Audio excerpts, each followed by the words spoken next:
आदरणीय व्यासपीठ व समस्त नरखेडकर, तुम्हा सर्वांना माझा साष्टांग दंडवत।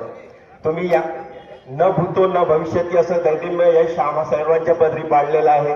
या सर्व तुम्हा सर्वांचा खूप खूप खूप खूप आणि खूप खूप मनापासून आभार।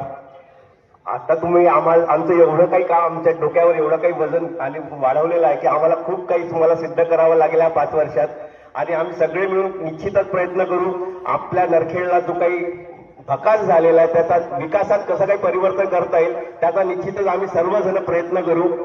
आणि माझ्या मनात एक थोडंसं एक छोटंसं एक गव्हर्नमेंट पॉलिटिकली नरखेडला यावं यासाठी निश्चितच आमदार साहेब, अध्यक्ष साहेब आणि सर्व यंत्रणा, सरकारी यंत्रणा इथे काहीतरी प्रयत्न करतील असं मला मनापासून वाटतंय।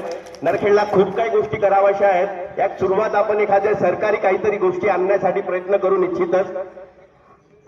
पुन्हा पुन्हा तुम्हा सर्वांचा आभार। असं हे असं ऋण तुम्ही माझ्या अंगावर सोडलाय की कदाचित आयुष्यभर फेडू शकणार नाही, पण निश्चित प्रयत्न करील। पुन्हा एकदा तुम्हा सर्वांचा आभार, धन्यवाद। धन्यवाद नितीन बाबू। यानंतर नमस्कार। सर्वप्रथम हनुमंतरायाला नमस्कार करते। छत्रपती शिवाजी महाराजांना आणि डॉक्टर बाबासाहेब आंबेडकरांना त्यांना मानाचा मुद्रा करते। आणि मंचकावर उपस्थित असलेल्या सर्व पाहुणे मंडळींना आणि अध्यक्ष साहेबांना नमस्कार करते। नरखेडवासियांना नमस्कार करते।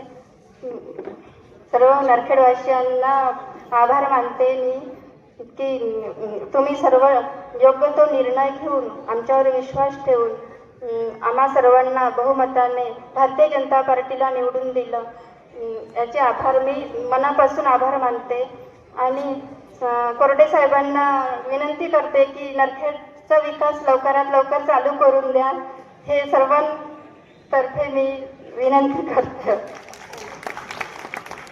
नमस्कार करते, धन्यवाद।